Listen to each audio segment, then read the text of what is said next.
Good evening. We're going to call to order our January 31st, fifth Tuesday of the month, North Mason meeting here tonight. And with that, I've asked Herb Gerhardt to lead us in tonight's Pledge of Allegiance.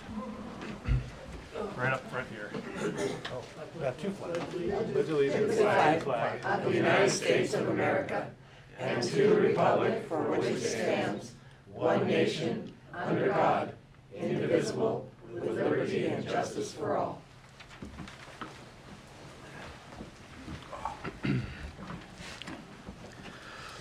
Well, good evening, everybody. It's great to be back up here in the North End. This is my first meeting as a commissioner up in the North End of the county, so I enjoy getting to be up here with you all and get to be in this brand new, beautiful building up here at the North Mason School District office.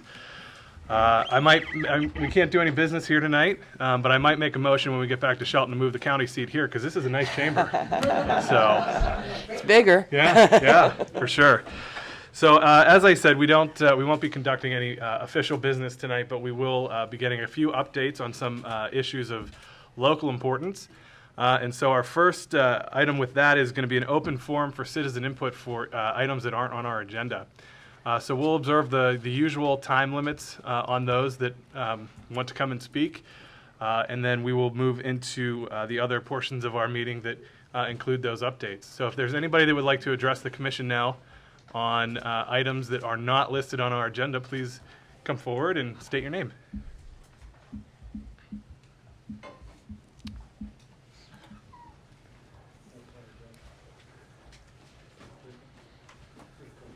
I'm Ken Van Buskirk, Davis Farm Road. Commissioners, thanks for coming up.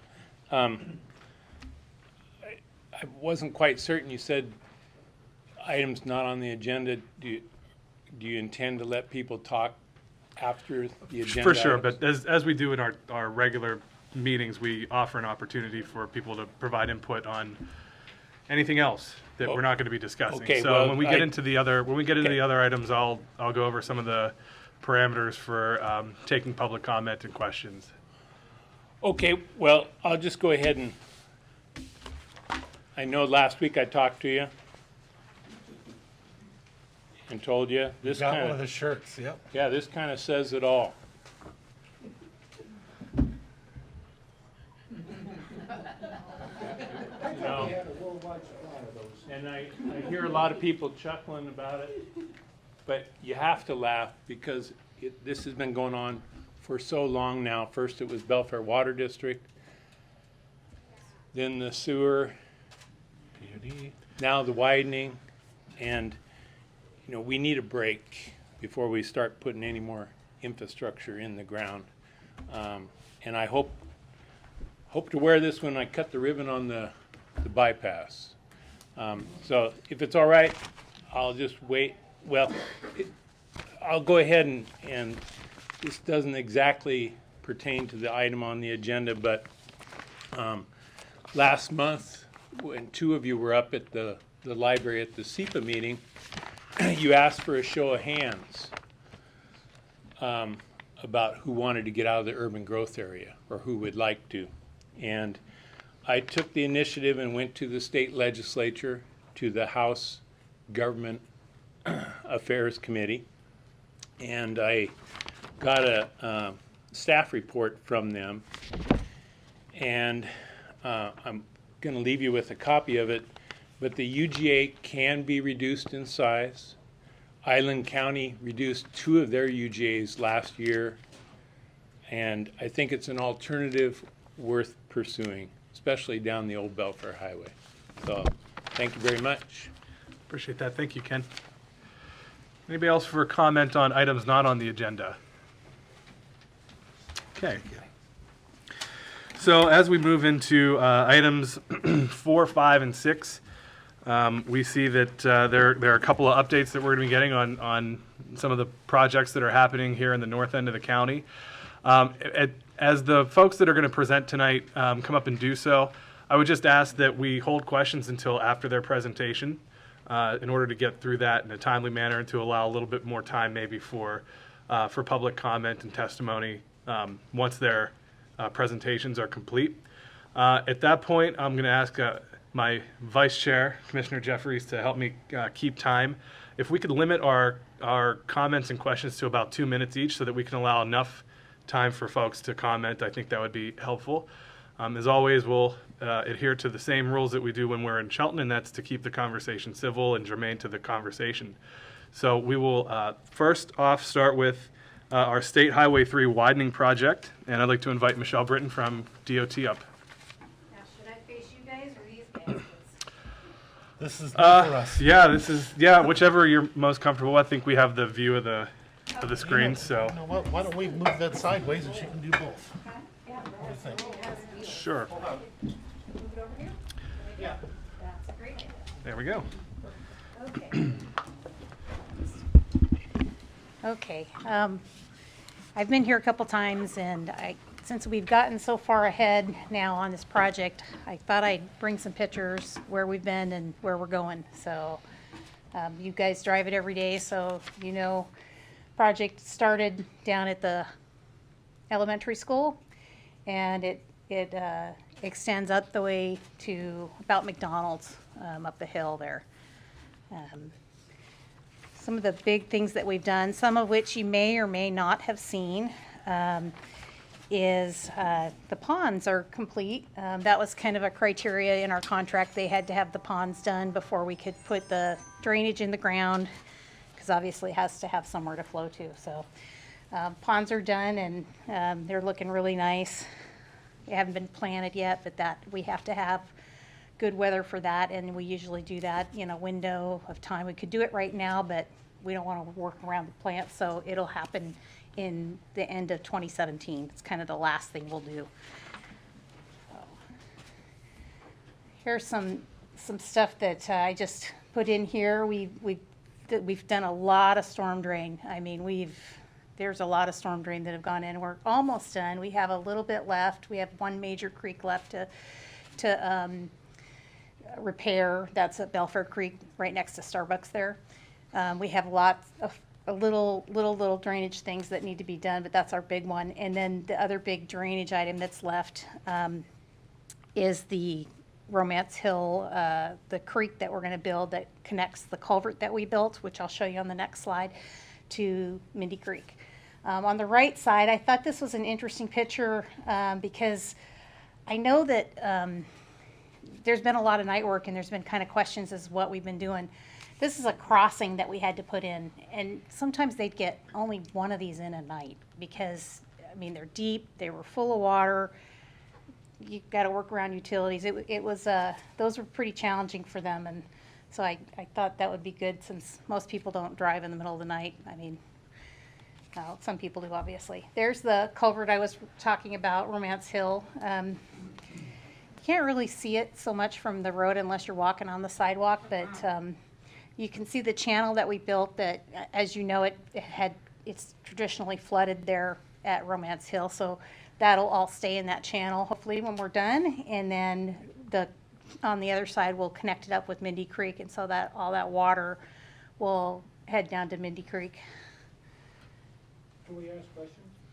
I think if we can get through the presentation first. It's not a long presentation. I'd be happy to answer when we get there.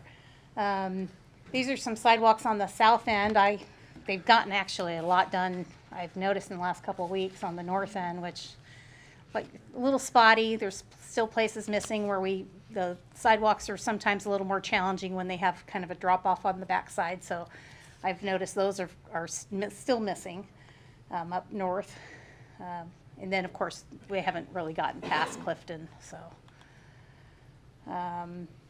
There's some sidewalk that I think that just got poured last week that are on the left. And on the right side, that's been a challenging thing for us is trying to keep access to businesses. You can see right there, what they have to do. They've got to dig out and make it match up with the new sidewalk or the roadway, and the roadway, so. So this is what we have left to do. We do have some drainage left, not a lot, but a little bit of drainage left. We still have curbs and gutters and sidewalk where they're missing in the north end, and then everything north of Clifton is not been done. We've installed the new signal poles, but they're not active. And so that will be a major thing. I didn't notice today if the lighting was on, but I don't think it is, so we'll have some lighting that will get turned on. There's lots of poles up, but it's not on yet.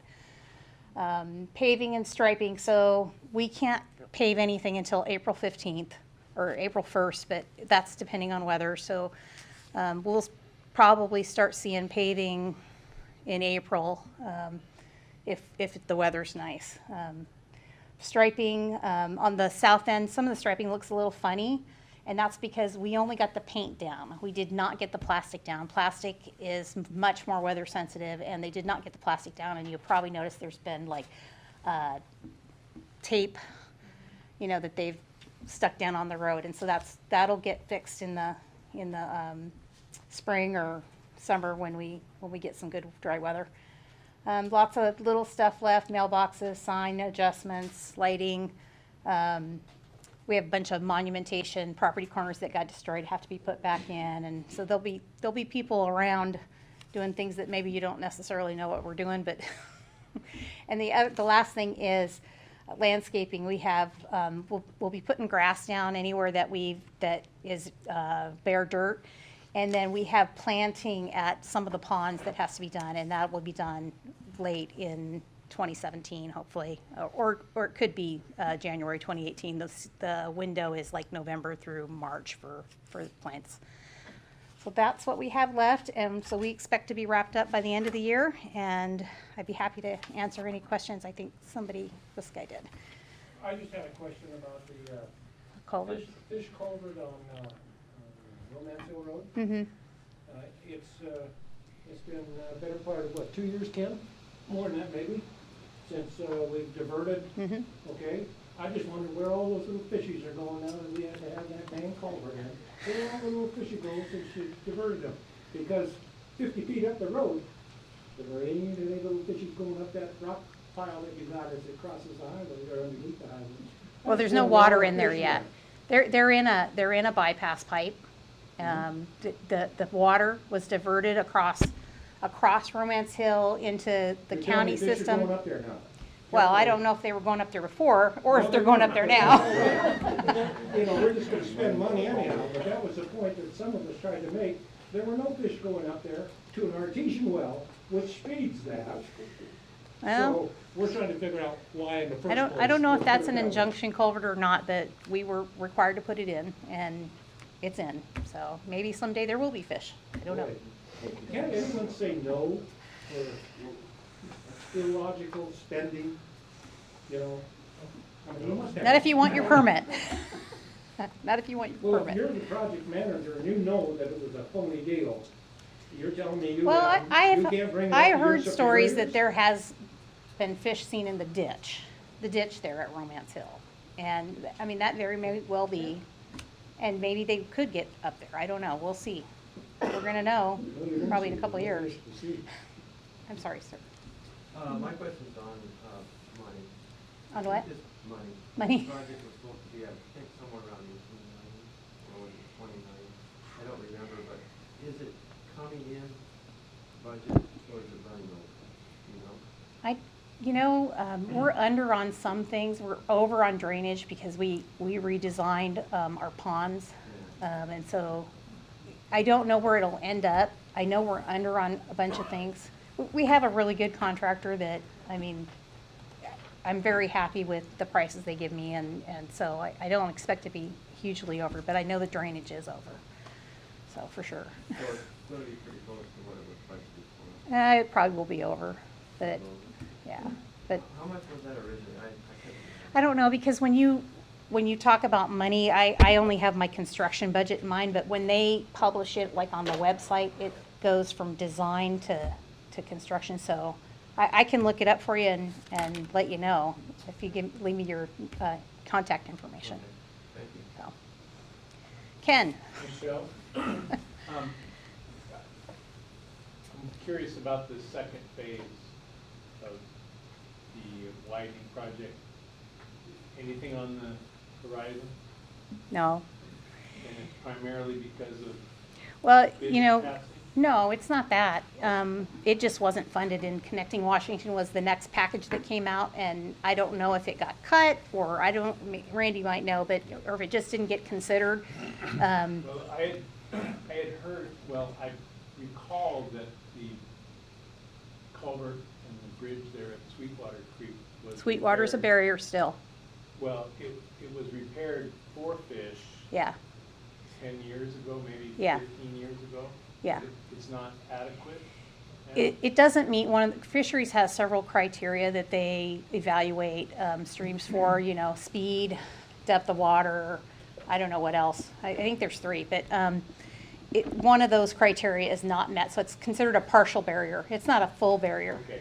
But there's not, in that section, that stage 2 section, there's, I believe, a second barrier. And I'm not familiar with where that is, but I know there's 2 barriers. Yeah. And, Yeah. It's a much smaller diameter pipe. yeah, and I don't know, Okay, yeah, thanks. but, yeah. Kenny mentioned lighting, so I'll ask the other question I have Sure. relative to romance here. Sure. Who's footing the bill on a monthly basis for the power to run the lights? State or county? The state does. For illumination, we Yeah. do. Yeah. Because our homeowners association wanted to light the intersection 10 years ago. And there was a big argument about, well, is the state gonna do it, or is the county gonna do it, or does the homeowners association wanna pay for it? Well, we have lighting warrants, and so, like, at merge points, we light stuff, and it depends on the size of the city. If it's a city, and Belfair's not an incorporated city, sometimes the city pays for it, sometimes the state pays for it. In this case, the state pays for it. Yeah. Why did you determine to use those kinds of lights versus the LED lights that are at the roundabout on Lake Flora? It's hard to still see Well, at night. in our traffic office, I remember actually getting this question a few years ago when we were still in design. There was still so many different kinds of LED lights out there. They hadn't selected one. The state likes to be consistent because our maintenance folks have to maintain them and everything. They hadn't selected one, and they weren't willing to change yet, even though that's where we're headed. There was no policy yet, and so they elected to put the sodium, or whatever it is, the other kind of lights. Lesser luminous. What else? Commissioners, any comments? No, we've been through this a couple of times. One Just thing, recently. one thing I want to say on their behalf, though, that culvert was definitely not Michelle's idea. She had to deal with it. The fisheries and stuff put the mandate on that had to be done. Hydro wasn't- Yeah, and she had to enforce it. Michelle, I'm just still looking for the fish. Yeah. I buy every day look Well, for them, and they're not there. all of us knew that. Well, let's wait there till there's wasn't- water in it, and then we'll, Yeah, and the determination at the time, Like I said, what have they been doing for 2 years if there's no water there? the determination at the time was that it could possibly hold fish in the future. And that, therefore, the fisheries demanded that it be done. And so it had to be done, and she's been wonderful to work with every aspect that we've had from the county. I definitely appreciate how you've come to our aid quickly, and the school district's aid quickly when we need it. Michelle has been wonderful, so I don't want the community to think that it's her. She's done incredible with what she's had in front of her. thank you, Randy. Herb? Oh, I want to say thank you to you, because getting down my driveway was like utter chaos, turning left out of my driveway. I mean, the turn lane is gonna be a big thing for me. I We're- live right across from the grade school, and let me tell you, nobody lets you out. We are in the old 3D building, our field office is. It's so nice to be able to turn into that two-way left turn lane. Yeah. It's a lot quicker. Herb? Herb? Just to clarify the Romance Hill bid, I was one of the ones that was fighting the stream. And Wildlife came out, Tim Sheldon insisted that they must walk it up through with me. And the gal came out, and we walked all the way to the top of the hill. And we could have stopped in the parking lot, and she told me, I says, this is not a fish stream, and she says, yes, by definition, any ditch that has water in it that's 3 foot wide at any time of the year, it's 3 foot wide, and it's considered by definition a fish stream, and they must abide by all the treaty rights, and it has to be done. I said, well, no need to even walk, if that's what you're telling me, it's open. Yeah. But that's the underlying reason. Still not 3 feet wide. At any time of the year, during the torrential downpours, it's, no, during the torrential Okay. downpours. All right, so, thank you. Appreciate it, Michelle. Thank you, Michelle. Leave that up there.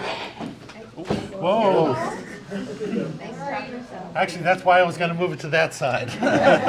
Yellow, we need a safety circle. There we go. You better make a sign of release.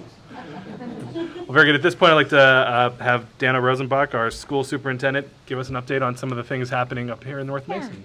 So specifically, I was asked to talk about the Mary E. Feller Early Childhood Learning Center. And so give everybody an update on where we are. We are partnering with ESD 113 to develop a comprehensive preschool program at the Feller building. We are partnering with ESD 113, and so we're using a lot of federal dollars from Head Start to do quite a bit of the work. The rest of the work that the district is responsible for in getting the building ready is coming from the dollars that we have remaining after the last payout of the Feller Trust. So, you know, we're doing a lot of the infrastructure things. We're putting in new HVAC and a sprinkler system and doing some things across the front of the building to update the look and make it safe. And Head Start is then doing the interior surfaces and putting in walls. So we'll start next year with at least 3 classrooms there in that building. We will be serving Head Start ECAP kids in all of those, in 2 of the spaces, and in 1 class we will have the birth to 2, which we haven't been able to offer in our district before, so we're very excited about that. We are also developing an inclusive program where our special ed preschool kids and their staff that support them from the district will be working in the classroom with the Head Start students and their staff, so that our kids who are having developmental difficulties will be able to work with more typically developing peers and have a purer, better experience and hopefully grow more. Another part of the program will be to provide some professional development opportunities for other providers, for private providers in the community, and hopefully provide some pre-reading and pre-math curriculum with that PD to them, so that any kid then who goes through preschool in our North Mason community will come to school with the expected pre-reading, or at least exposure to the expected pre-reading and pre-math skills that we need. And so in a high poverty community, being able to ensure that we have more Head Start seats, more seats that are available to kids, so that family income is not a barrier to good preschool programs, will help us ensure that kids are ready for school sooner and more ready. You know, kids in poverty nationally, the research coming out of Head Start and other programs shows that kids, the higher the poverty in the household, we can be up to 3 years delayed when you're starting kindergarten. So that means you can have a 5-year-old who is developmentally a 2-year-old next to a typically developing 5-year-old if there haven't been those preschool opportunities. So that's what we're hoping to change for kids in North Mason. In addition, we are going to be partnering, we are working on a partnership, we haven't signed everything yet, but we're working on a partnership with Olympic College to provide some additional support in evening opportunities, including parenting classes, English for our newcomer families, Spanish for our community members and school staff who might want to have better ability to interact with our newcomer families in a language in which they're comfortable, and also the courses that OC does that are called basic education. So, you know, the math skills that you need to get a job, the skills that you need to get a good job to support your family. So we're very excited to have all of those partnerships kind of centered there in the Feller building in the fall. Great. Thank you. Commissioners? And what about the name? Is there going to be any issue with the name? Are we keeping the name and the trails? Well, no, the trails, they're 3 separate parcels. So the trails will still be the Feller Trails, or wetlands, but the building and the upper 5-acre piece will be the early childhood learning center. So they'll both have the name Feller on them, but They there will will both- be two different things. Okay. Will the parking for the trails be adjusted? Eventually, yeah. Yeah, what we're going to try to do is have if you're standing at the road, the left side be the trail parking and the part right in front of the building be the parking for the kids and their families. Which is why that property was acquired. Exactly. One other question, just on the programming. You mentioned that if a child of, I think, poverty came in without Well, there's a- developmentally delayed, do you mean education-wise? Yeah, as well, and there's a or- lot of research, just if you can look at kids who haven't had preschool experiences, kids who come to school with free and reduced income, kids, you can start to, there's research that does, okay, how much reading goes on in the home? How many words do kids know when they come to school? And the higher level of poverty, the fewer words are in those kids' vocabularies just to speak. So preschool gives us the opportunity to change some of those for kids. Thank you. Yeah. And congratulations. Currently, currently our elementary schools one is at over 70% free and reduced lunch, and one is just about at 60%. I'm sorry, I didn't catch that. How much or what? Free and reduced lunch is how we measure poverty, and currently one of our elementary schools is over 70%, and the other one is just about at 60%. 70 and 60? Yeah, that's what I thought. I mean, we're a depressed area to begin with. Yeah. A little more sewage. Ken? Ken? Dan, I didn't quite hear the conversation about parking at Keller. Yeah, well, right now, what we intend to have happen is the parking directly in front of the building, the Right. right-hand side of the lot will be for the preschool programs, and then the other side of the lot, the extension parking, will be for the trails. So where the willow tree was, Yeah, that will part. be the parking for the trail? Yes. One thing they did this summer, they allowed people to access that parking lot from right there by the. Yeah, from, That'd be nice if that could still be maintained. It makes it flow a lot smoother through there. yeah, So that's a really good I don't suggestion. know if that's something you can work out with DOT or not, but That would be a really good suggestion. it makes a lot easier way to get in and out of there. Yeah. Thank you. Thank you. Great. Yeah, go ahead, sir. Is that going to include Asperger's and autism children? It could, yes. Done for those? It could include kids with those needs, yes. We have those kids with those diagnoses in our current special ed preschool programs that are currently housed at both Belfair and Sandhill. But is there any plan to increase the amount of curriculum for those kids? I'm not sure I Because I understand. understand that currently the autism kids are mainstream, as well as going to just classes, certain classes and things like that. At the elementary level? Yeah. It depends on what is on their individual education plan. Some kids are mainstream, some kids are in pull-out programs, some are in a combination of the two. It just depends on what the kids' particular needs are and what the team that puts together the plan, which is the classroom teacher, the special education teacher, the administrator, the parents, come up with as the best way to meet that student's needs at school. And everyone agrees to that plan, and that determines what services they get. So it could be different for every single kid. But there's no set plan or anything in place currently? Well, we have classrooms with teachers, with skills, and with curriculum, but each kid, might have something a little bit different based on their needs. Okay, Herb? We don't do a separate pull-out classroom, and we don't believe that's the best way to meet needs for most kids. There are some kids that we do that for, but it's very limited. I think Herb had a question. Yes, Herb?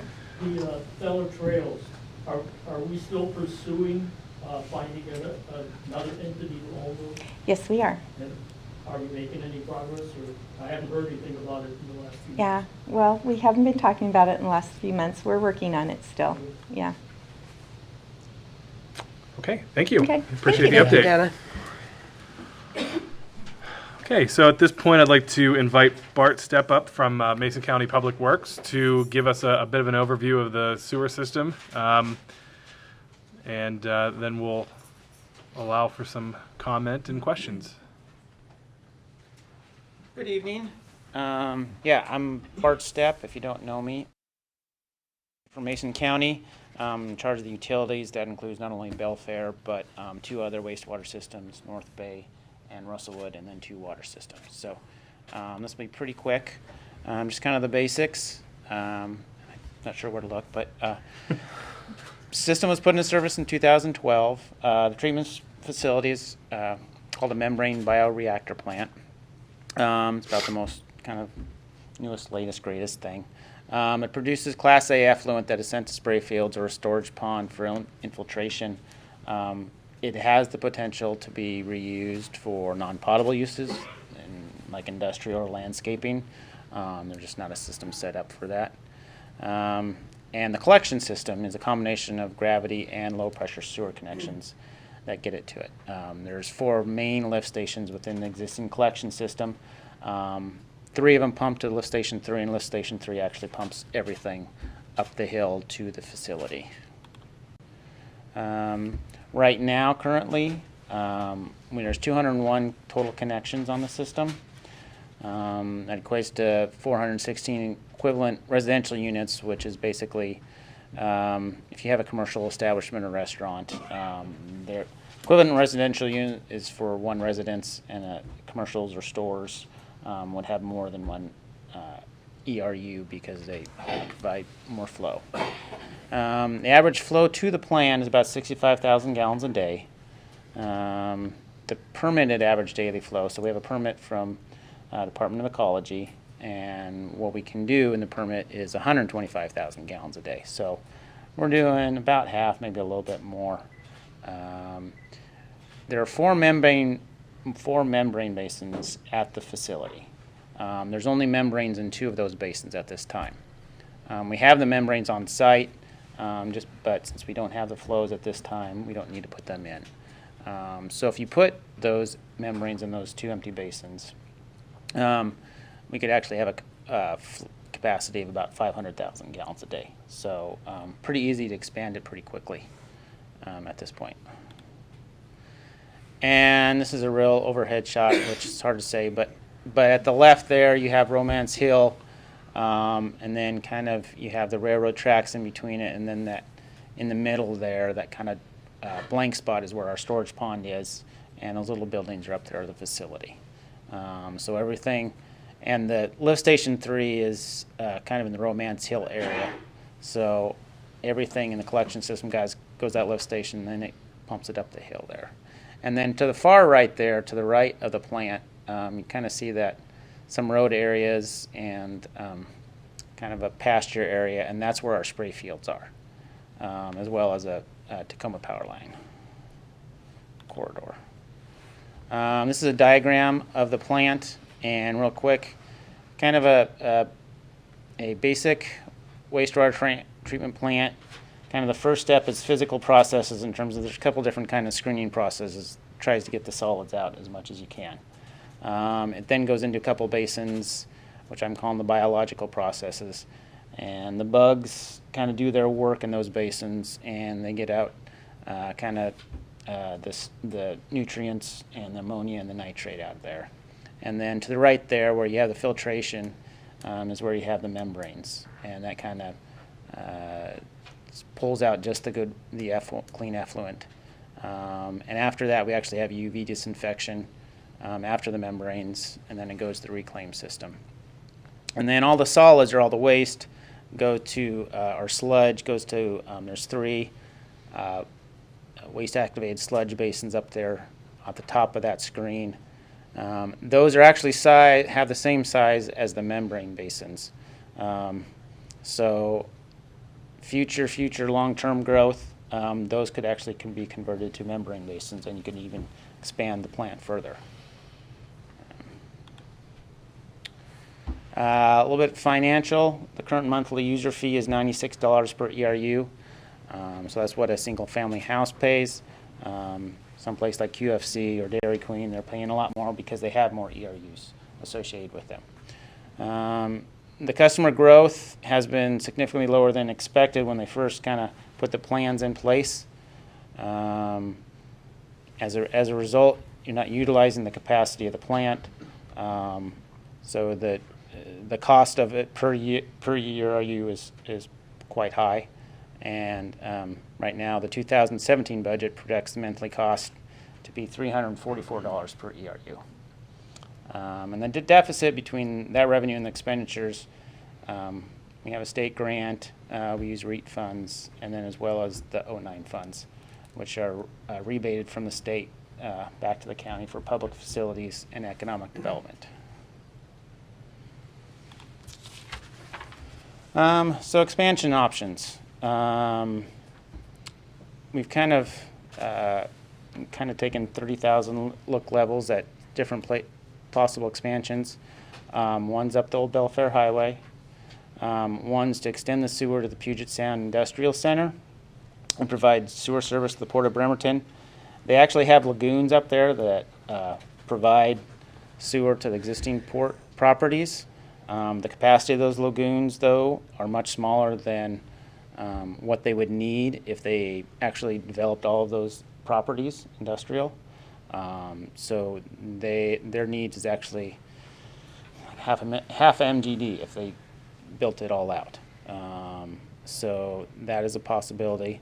And then extend the sewer line up and beyond Roy Bode Road. The idea behind that is there are some properties within the undeveloped properties within the UGB that you could potentially, if you did an extension up Roy Bode instead of Old Belfair, you could more cost effectively get to those properties rather than going up the Old Belfair Highway. And then extending the sewer to other areas of Belfair, and my last slide kind of has a map of all the potential areas. So talking a little bit more about each one of those. The Old Belfair Highway option. Last year we applied for $750,000 in funding from the Department of Ecology to design this extension. The county asked for a grant. A couple weeks ago, Ecology released their initial funding list, and the project is on the award list, but it is at a loan, not a grant. And the final determination on that funding list will not be completed until Ecology's budget is approved. So it's still a few months down the road there in terms of a final approval. The Roy Bode, I'm pretty new, am I saying that right? Yes. Okay. This would serve some, but not all of the Old Belfair Highway extension areas. So I think I previously talked, goal would be to provide sewer service to the undeveloped parcels in that area, kind of the larger undeveloped parcels that could be developed. It would have fewer lift stations and fewer creek crossings than if we went up Old Belfair Highway. And it would be, I don't know, maybe half the cost to serve those areas. It's still a substantial cost, but it's a cheaper option. And our application to Ecology was that we're going to serve this area. Part of that was we were going to do an alternatives analysis. So this extension would not serve all of that area, but it could definitely serve a potential area.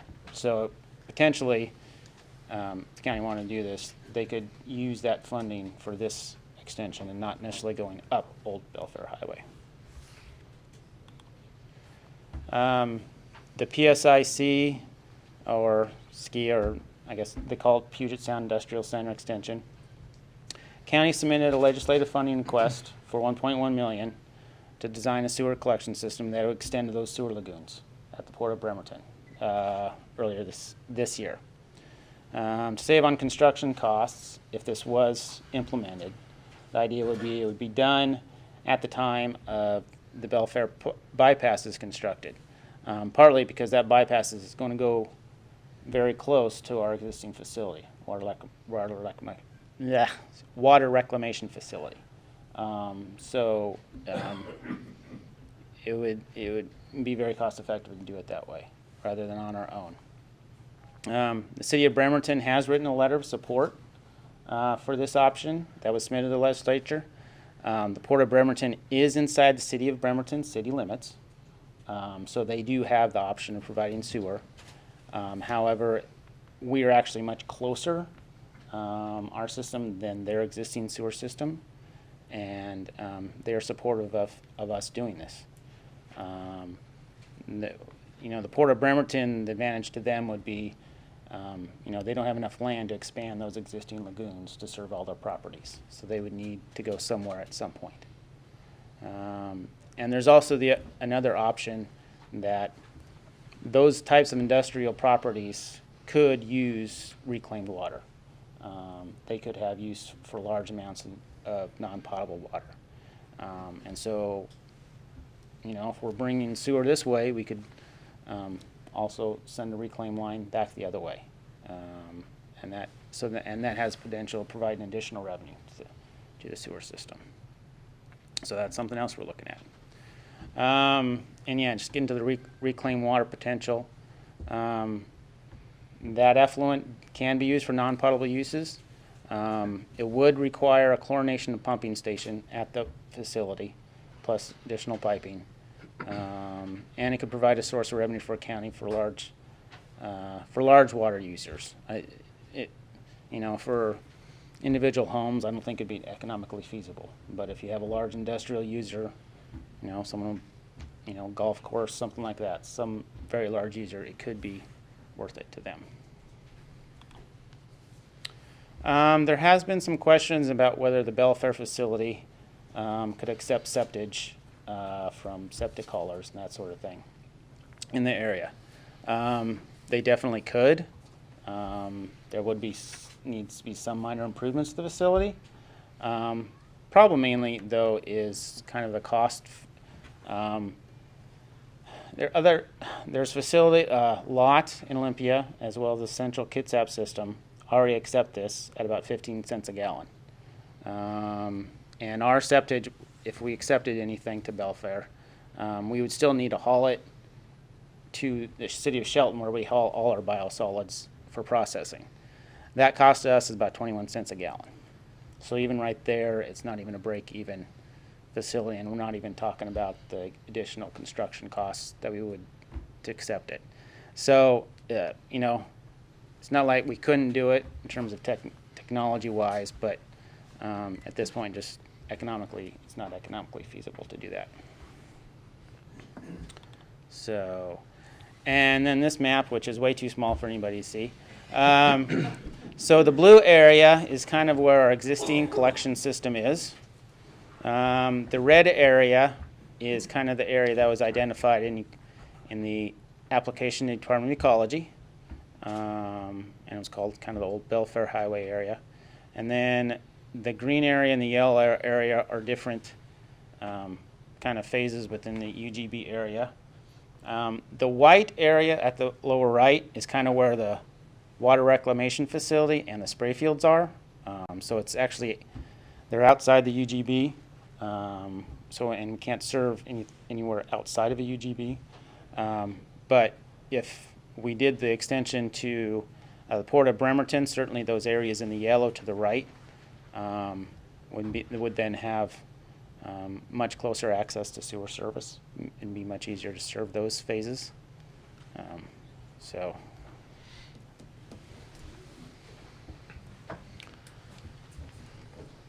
That's an incorrect map, I just looked it up. So, yeah, I know there's one not all. Much more current than that, So- which changes the boundaries of your non-phases, but I don't know who you have to beat over the head to get a current map down there for you people to read and understand, but I'll just tell you, it's the wrong map. So that was any questions? Corrected back in 2011, I think. Okay. So, any questions for Bart? And again, I just want to remind everybody that we're going to try to adhere to a time limit. We're going to keep the conversation civil and moving. Appreciate Bart getting up here and putting this presentation together. Ken? I do have a question. Bart, could you back up to the last picture? I recently walked the railroad tracks from those sewage ponds, those lagoons, Mm-hmm. all the way down to the tree, wherever it's at, here. Right there, right where you are. Yep, right there. I walked down, it's a pretty level grade the whole way. It is in the Department of Navy's right of way. I think that's a real viable alternative that might be looked at, as well as, the bypass. Both of them, we're planning to extend a line out there anyway to get to those properties. Why not, those sewage lagoons, you can hit them with a rock from the railroad tracks. Mm-hmm. And it's a nice level grade, just a thought. There's a Department of Navy, might be good people to talk to. Okay. Yeah, it's a good thing to look at. I'm sorry, Randy, I just have to ask a question. In the year of 2012, I believe it was, and correct me if I'm wrong, there are a few of us that are here tonight that were on the sewer advisory committee. We were put together, and unfortunately, there are some folks here that were or are from the River Hill area, and they apparently decided at that time not to volunteer for the committee because we had nobody from River Hill. Jennifer was the only one, and because of a work commitment, she had to give up her seat, but no one else ever came from River Hill. I'll just say this, that we had people from all walks of life. We had contractors, we had business people downtown, retail business people from downtown. We had people in the Realty area from downtown. And after the first 6 or 7 months of beating everybody up on the commissioner's board, because everyone was steamed at what had been cost on the Belfair community, and particularly the cost that was totally unnecessary, number one, and even if they read the rules standard for that, there's a phrase called economically feasible. Somehow our leaders just bypass that altogether. And at any rate, our committee spent the better part of 2 years. And in July of 2014, presented to the commissioners, I believe 20 propositions or recommendations, I'll call them, as well as under the, or with the help of private contractors outside our committee that we called in, and developed what we termed as a low pressure system. And it took in all of what was previously identified as phase 2, phase 3, and phase 4. It completed everything. The cost estimates, including the engineering, was $4 million. Now, I keep hearing 10 mil, and that's only phase 2, and God only knows if that's, I have no confidence, in that number. My question to you, have you seen and studied any of the recommendations that were given relative to the sewer system? I guess my question should go, have you personally seen anything? Have you, and have you? Have you all read them? Yes. I won't jump in and say anything. I'll start right here, if you don't mind. Yes, I've read them. Thank you, Jerry, for reading it. I At the- appreciate that. And I just agree want, with you. I want to address the low pressure system piece. Sat down with Bart and our Director of Public Works, Jerry Houth, and Department of Ecology Director for this area, who was receiving the grant application and talked about the potential of a low-pressure system, at least in this part, should this monies get granted. Came to the conclusion, or after discussing the pros and cons engineering-wise, felt that should we get the grant, a portion of those monies would be set aside for an independent analysis by an engineer about the pros and cons of going with a low-pressure system in this area. As you saw, it's been slated as, or tagged as a loan and not a grant, and that's a whole other discussion about affordability and being able to continue on with that work. But the idea of having an independent analysis done from somebody is, I think, a probably good idea. I've heard pros and cons on both sides now. I think both of them have their benefits, and some of them have, and both of them have the drawbacks. Cost, obviously, on the others. But I think that's something we will continue to look at whenever and if something gets designed. I think it's definitely an analysis. Of course I have. I was there with you for most of it. No, for most of that. I also came through at the end, and I don't know why you're being a heckler. I worked with you and stuff. Okay, so let me, Listen, Hey. just one second. let me finish, please. You know, I've worked with you a lot on this stuff. I'm the one that was coming through with the financing. Remember all that discussion? All those things we went through? It was tough for everybody. And I want to remind you that the idea of the price that was put together was back of a napkin. I brought to you the idea that we had to even have in the plan larger, and you agreed at the 10 million mark when we put in the plan. Do you remember the plan that was set forward? That was all part of that same document. And on that 10 million, that was the idea that we would cover high rather than low, so we didn't get caught with our pants down on any of that stuff.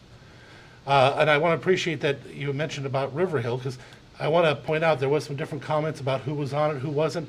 Nobody was denied that applied.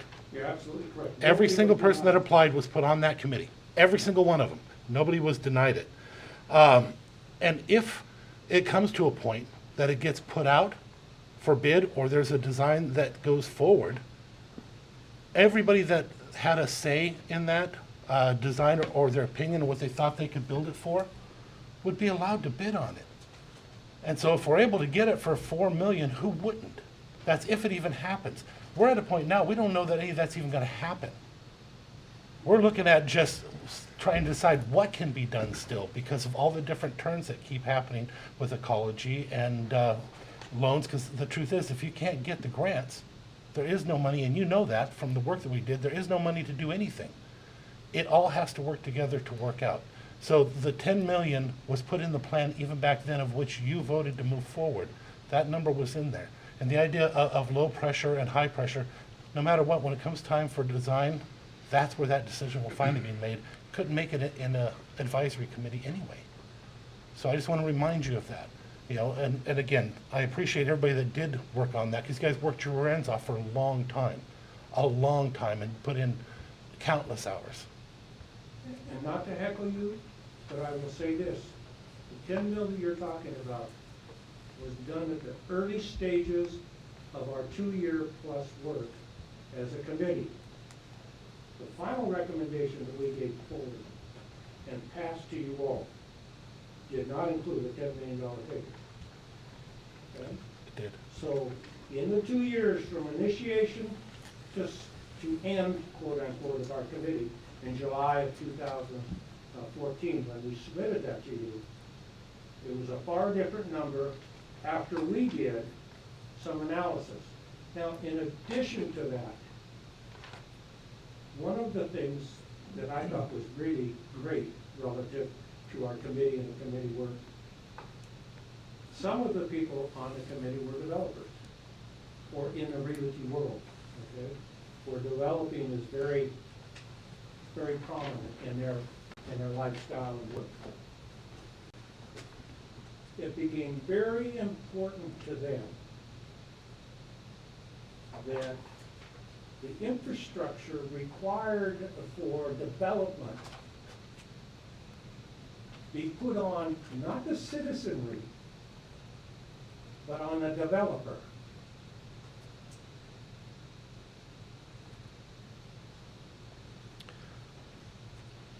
Okay. Any other questions? Your Roy Road is a prime example of that. You wanna go force so you can develop it. Let the developer develop it. Let the developer put in the pipe that's required. In the old days where I grew up in the South Puget Sound area, we called it impact fees. I don't think. Great, and I think, Calvary's so another I think development your impact point, fee is. so your point's well taken, and I think as we have this conversation, I don't think there's a commissioner sitting up here that isn't committed to having an all-of-the-above approach to fixing this problem. And so I understand you're frustrated. There's a lot of people that are frustrated, as are we. And so I think, as we look at how we're going to solve this problem, we need to be forward-looking. And I will absolutely take into consideration the 20-point plan brought forward by that committee, and make that a part of our conversations. But I can tell you, as frustrating as this is for folks up here, it's just as frustrating for the three of us when we have these conversations. And to that end, we're committed to solving this problem, and we're going to do it. We're going to do it the best way possible, and that includes having an all-the-above approach. And there I'll are, just say it's appreciative from the committee, et cetera, that the commissioners that are sitting on the board now are a little bit more open to, I don't want to say out of the box thinking, but they're just open to what's happening in the world. They're not, this is my plan and I'm gonna go forth with it, come hell or high water, never change, and I don't know if it's still true. The GMA is still the way it was a few years ago. If it's not economically feasible, it's not economically feasible. I think you had a question? I did. Yep. Extending the sewer out of the Belfair UGA, my understanding was that you couldn't do it unless you had a health hazard. So how do we get around that if we try to hook up to the Bremerton? Because that area is actually inside the city of Bremerton's UGA. But it's not inside our UGA. Right, but it's within an urban growth boundary, and if that city, yes, it's in the city of Bremerton's UGB, and they certainly have the first right to do that service.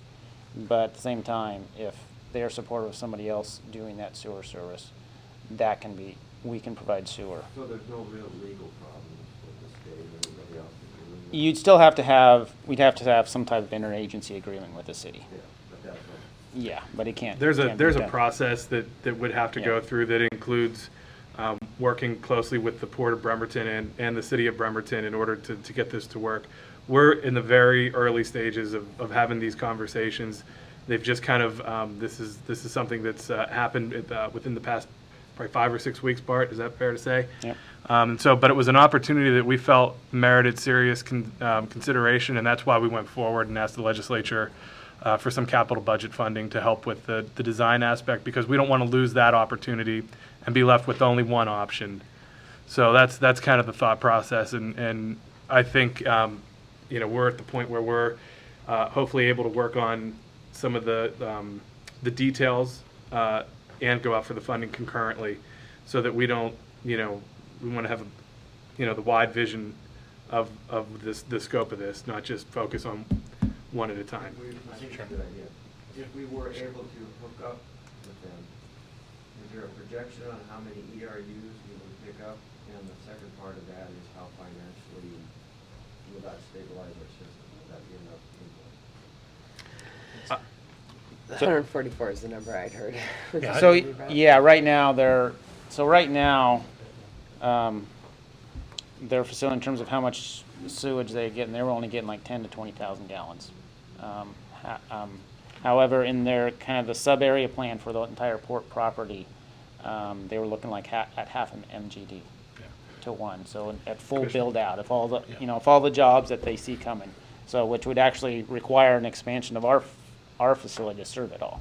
So there is the potential of a lot of flow coming from there. Being able to take care of them with our sewer system would actually help them too. Now, Yes. they would be able to expand and encourage more business up there. Right, so their lagoons are only permitted for 72,000 gallons. So that is an extreme limitation on them in terms of bringing some big industrial user that needs to use a lot of water. Now, Bob, the So- initial part would come by draining the ponds. That's where the initial cash inflow would come to the system and how much they have in the current ponds. Then you still have your current users. I talked to Bremerton, they're hoping to have a big user within 2 years. That's why they're on the fast track with this and moving this forward. And I wanted to answer your question, the first one. You're talking about something a little different than what they're talking about. Back when we first started, it was explained to you by our staff and everything that you cannot take urban services to a rural area. And outside of our urban growth area is a rural area, except for up that way, that's still an urban area. So it'd be urban area to urban area. But you're right, it still couldn't go down the North Shore or the South Shore because that's rural areas, and they can't do that unless there's some type of claim of health issue or something. So it's two different issues that you're talking about. But you were told correct. That's a state law that doesn't allow it to go from urban to rural unless there's an issue. Yes, sir. You said this Bremerton connection to be done at the same time as the bypass. Mm-hmm. Does that mean they might actually do the bypass? Yeah. Do you want I've to been answer that, or? It's funded in connecting Washington. Yeah, the first 10.8 million. $65 million. Yeah, the first 67 million, the first 10.8 million starts in 2019, and then we get another 25 million plus change in the next biennium, and then another 35 to finish up the construction in the next biennium after that. 132 million or something. Originally, you're right, when we first did it, That's why I wondered now. yeah. 10,000 She- put on the study. She's in charge of it. She's been given that task, so stay nice to her, please. 10 years ago when I looked at it. I think we talked to, I don't know if it was you or somebody else at DOT, and they said the schedule for construction was 22 to 20 That's at the construction start, right Yep. now, It has yeah. to start in 19 for like right-of-way acquisition. Right. and design. And so if they're starting in 19, if we can get our design funds to kind of coincide with that, then that helps. Correlate to the speed. It does. In 2022? Start in 2019. You Oh, start. I thought they were expecting a big growth. Didn't you say something about a big growth in 2 years? You said that. I said that Bremerton has something that they expect to come in 2 years, correct? So it does not correlate perfectly at this time. There's hopes of going for more money and more things quicker. I just had a talk with them. They're going to have to come to the plate and help us a lot more in order to pull it off for them. So Commissioner Shetty kind of addressed this, but right now the county is pursuing all of these options concurrently. It's not a one versus another, like we'll do this next or we'll do this. Right, at this point, yeah, we're just kind of working through them And all. then what was the status of the ecology loan? Has the county accepted it or? So that's just kind of their preliminary list. Oh, That's actually not approved by ecology until the legislature approves their budget, and that's going to be several months away. So, And that's kind of a, just if I could, I mean, that's Yeah. kind of a critical piece to that, is that those monies were applied for last year, and so it gets you into their grant cycle, which is tied directly to the state operating budget and the process that's happening in Olympia. In a similar way, that was the thinking behind making a capital budget request earlier this year to study, to get funds to help with design work related to the potential for going up to SKIA or the Puget Sound Industrial Complex. So, and that's what I said, well, that's what I meant by the working on these things concurrently, because anybody that has ever kind of dealt with these or, on any kind of level knows that if you miss a grant cycle, it's difficult to get caught back up. And so I think, that's where the concurrent work is coming on. And then as well as having those conversations with the other government entities in Kitsap so that, we can try and hopefully move forward with, all those things kind of simultaneously so that we don't get behind. Can you go How up for much is Drew, that by the way? money? He's carrying this. That's not the 750 that you're talking no, we submitted a legislative funding request of 1.1 million to do the design. about. You're talking Yeah, two different things. they're separate. But the 750 comes out as a flat loan. That's the initial, yes, that's what they One is offer. the 80/20. Yes, but, well, there's nothing.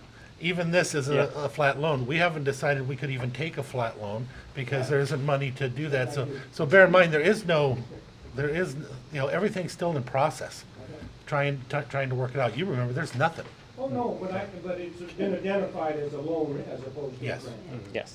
With the 1.1 being a direct appropriation, so that'd be free money too. Yeah.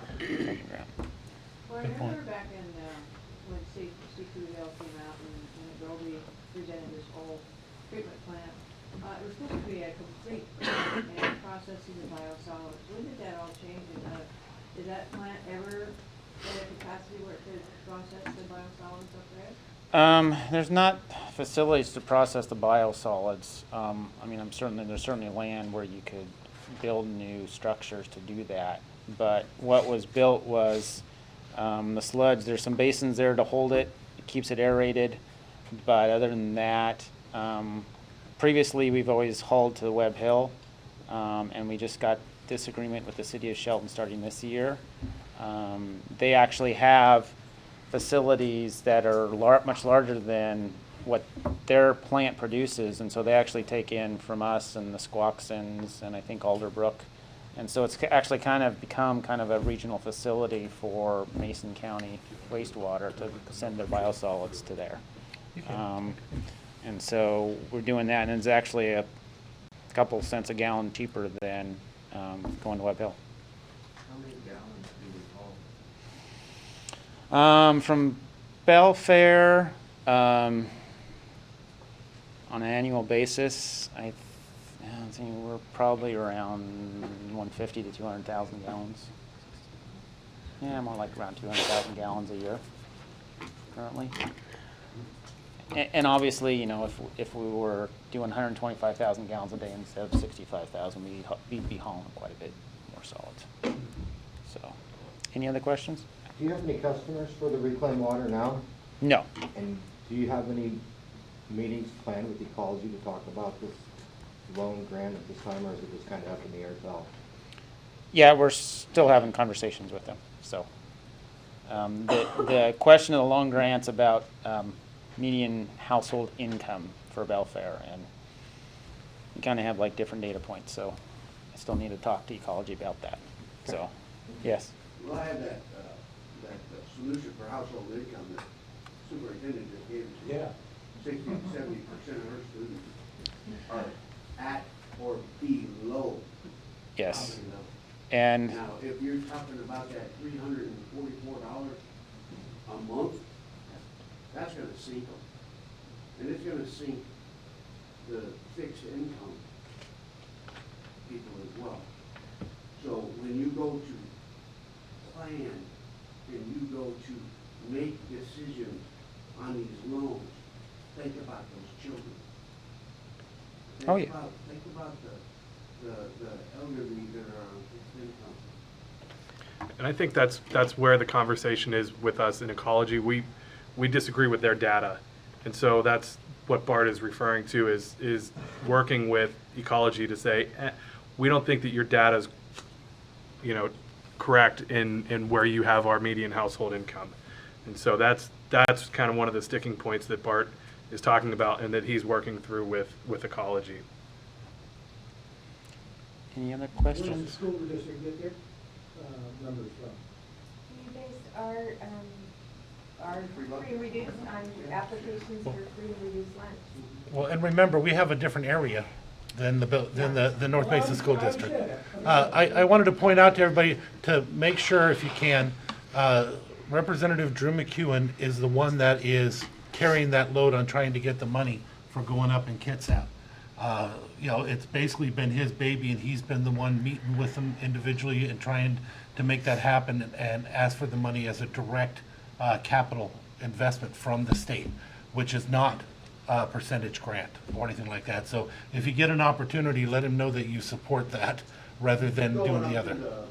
Kitsap, Business area. to Kitsap County, yes. What's your name?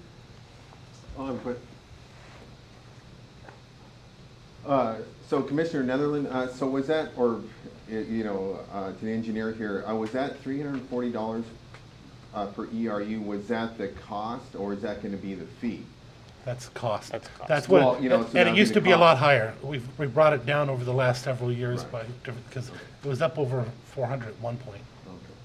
Okay, I know we've had discussions about the Allen system. You know, as you know, I mean, it's $109 per month versus $96 for the Belfair system. But how, you know, I mean, how is the solvency of that system?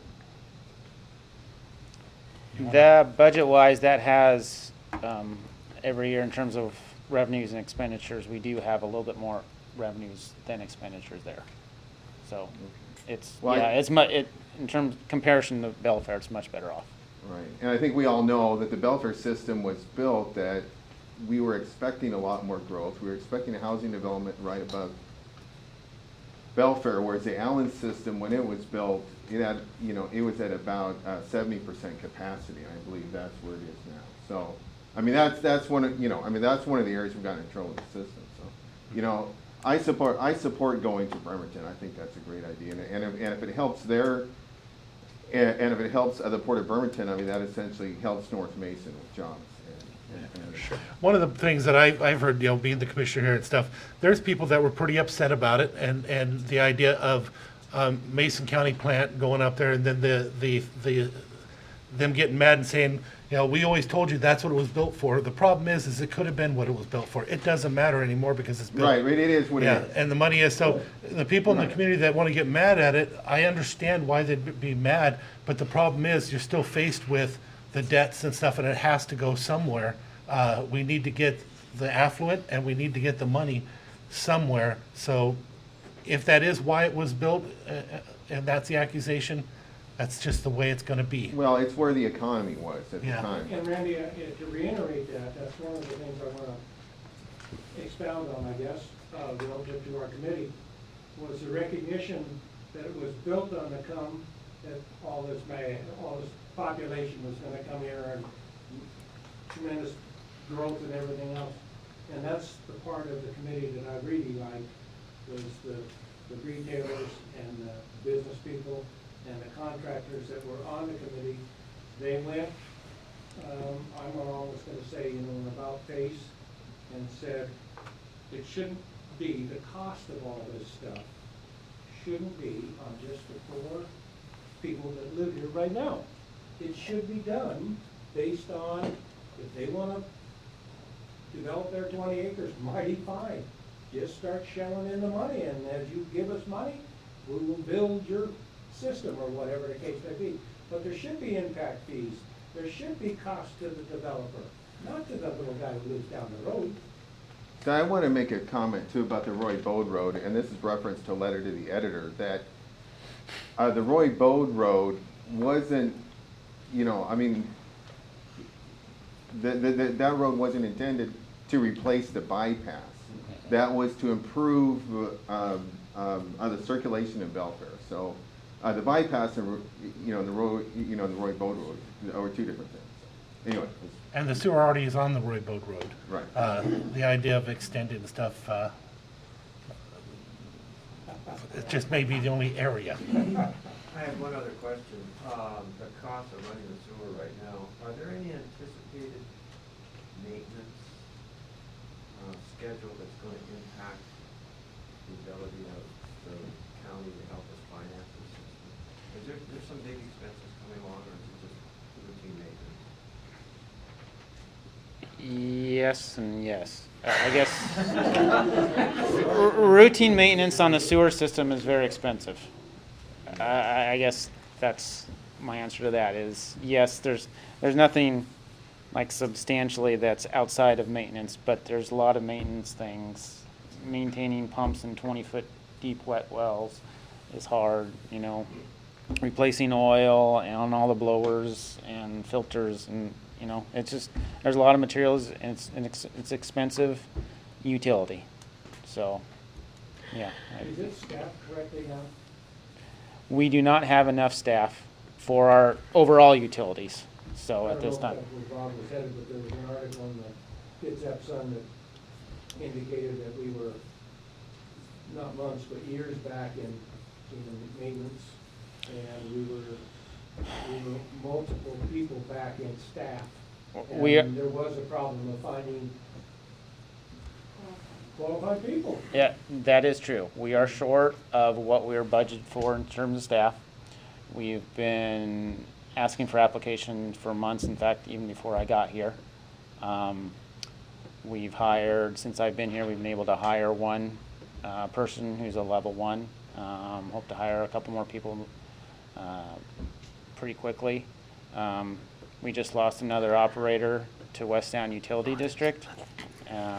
As an example, so he was a level 1 for us, and he got hired on as an OIT for them. He has his level 1 certification. They just hired him as OIT, and you know, he got $2 an hour more at the lower classification, and that's we've upped our salaries last fall to try to get more competitive, but there are a lot of openings out too. There's, I mean, lots looking for operators. West Sound's looking for operators. You know, it's one of those careers where there's more people leaving than there's people coming in, and it's just getting worse. So, Ken. Mark, when you hear back what ecology recommends or what the conversation Mm-hmm. is, did you try to inform all the folks so that everybody can be informed about what's going on? There's not very many people that were at that library meeting that are here this evening. There's a few, but everybody needs to know what's going to happen, so that they can make informed comment. So if you folks do get to the point where you are considering taking a loan, I encourage you to have those meetings you talked about having up here with the community that's affected, and talk about just the sewer thing. Thank you. Yeah, and I agree. Thanks, Ken. And I think, from where I sit at least, people don't have to wait until then to let the commissioners know how they feel. My email and phone number is on the website. And to everybody that's watching this at home or that's going to read about it this week, let us know now. I don't think there's one of us that's up here that doesn't welcome the opportunity to engage with the public on this issue or any issue for that matter. So I think it's important that we don't just wait until we have a public forum like this, but we have a conversation that is ongoing. And so, at least from my perspective, don't wait. Let me know now. But also be open to hearing the other side of what's going on, because no matter what, this county and this organization and this system is faced with huge debt. It's faced with not having the affluent that it needs. There's a lot of things that are going on with it, ecology, so many other entities that let's have the conversation. When we sit down and talk, ask a question and let us answer it back and go back and forth, because you might be surprised some of the stuff that we've had to find out that we wish we didn't even know. But it is part of the way it works. Randy, does a county have the opportunity to go into bankruptcy No. at any point in time? A county is the arm of the state. Cities are municipal corporations, and corporations have the right to do it. We don't have the right to bankrupt. If they had created a district, like a utility district, that could have bankrupted, but they never did. So. So are you saying if they want a utility district, then we could go bankrupt, it'd be okay? No, because you can't get rid of the loans. The loan. Can't go after no, the If you yeah. walk off that job, Yeah. and we don't have any plant operators, Yeah. What I'm saying is the loan is not movable. They're not going to let you give it to somebody else, anybody else, even if somebody wanted to come in and buy the plant. They're not, because the county is the best bet on the loan. They're not going to let you just sign that obligation away to somebody else. Yeah, but at the same token, it's really tough to say, Emmett's theory was, we'll just go up at $10,000 every 6 months. I know. I don't know what it was, $40,000 to hook up at the end of 10 years or something. It's astronomical. That number's wrong, but it's just. I remember. That. I remember. My question is, Bart, do you have a copy, or can we get a copy through this? Yeah, you can email me or call me, and I'll send you a Actually, copy of the. We should probably just put it on the website. Okay. Yeah. And I have business cards back there too if you want. Okay, thank If you you. want them. Anything else? Okay. Yes. This is more just some comments, and I'm much greatly enthused, shall we say, to hear that the commissioners are now looking at other options from the last meeting that I attended. The last meeting I attended, it seemed like they had one goal, and it was to steamrail the way up Old Belfair Highway. Since that meeting, we've looked at other options. Thank you. And thank all of you for considering those, and looking at even other things that we haven't even heard about yet. Some interesting things came up in this meeting today that I was unaware of. The fact that the area is depressed, I knew it was a lower cost area when I bought my home in this area. However, I didn't realize it was as depressed as it apparently is, as evidenced by the school district reports. The system had been planned, and I don't know if it was the people who were planning the system at the time were expecting huge amounts of growth that never happened. But obviously, that growth didn't happen. It is, I would bet, since the area is depressed, is not likely to happen, simply due to the fact developers don't go into depressed areas. They go into hot moving markets. So I wouldn't expect the growth projections to be anywhere near what they had been in the past. I also, like to note, somebody brought up, I think it was you, sir, brought up that yes, boundaries can be changed and redrawn. There are rules to how you can get that done, but yes, they can be done. So I would suggest that maybe you all look into that, figuring out how we can redraw boundaries. We're also looking into the fact that we can maybe have ecology reevaluate the options due to the fact that the economy in the area and the incomes in the area aren't as high as what ecology thinks they are now, the median income. And lastly, communicate. Okay? Mason County's got a website. This is a hot topic for everybody concerned in the area that the sewer systems affect. So I would suggest maybe putting together a registration area where people can add their email address to it, and anything that you want to put out about the sewer system, you can then send as a bulk email through that system. I can put it together for you if you want, or I'm sure you have people there on the county site that can do that for you.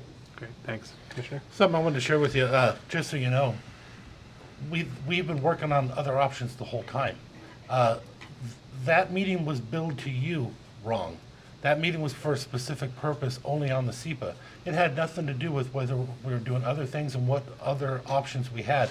Been working on the thing in Kitsap for almost 2 years. I have. There's been other things that we're all working at, but that particular meeting, although it was billed on the internet as something else, was only for the SEPA review for that particular grant. That's it. So we weren't not working. I just wanted you to know that. And sadly, I wish that the population or the growth thing was the only thing that happened, but it wasn't even close. It was a $24 million plant for many years beforehand for the whole UGA. Then another company came in, and nobody understands how that happened, and then it became a $50 million plant.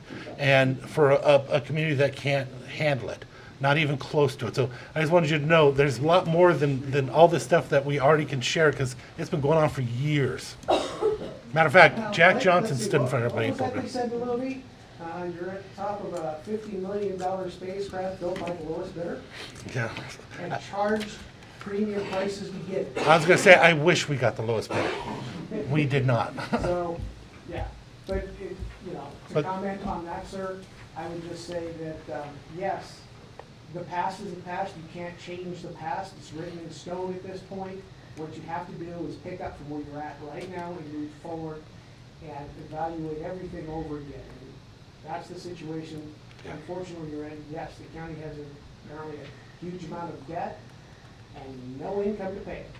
Ron, you're a lot quicker than us. It took our committee about 7 months to get through the answer. Yeah. I mean, it really did. No. I mean, there wasn't anything said nicely except for one of our commissioners that was aware of North Kitsap. The other two commissioners and our engineer Oh, Lordy, but anyhow. You're a lot quicker than Well, no, me. one of our other commissioners, I want to say, has been instrumental in everything moving forward. I would say there's nothing that I've been able to put together, get through, without somebody else stepping up with me to do it, because it takes two. And there were some great battles, and she stood up tall in some of those battles. So I don't want that to be forgotten, because he said two commissioners weren't. That, thank God, we had help. Don't get me wrong, sir. There's a motion. A motion never makes a good decision. Oh, no, it doesn't. Yeah. Very good. Okay. All right, well, with that, I think we will adjourn. But we'll stay around for We'll stick questions if you have any. Thank you, everybody, for being here. You all done? I was gonna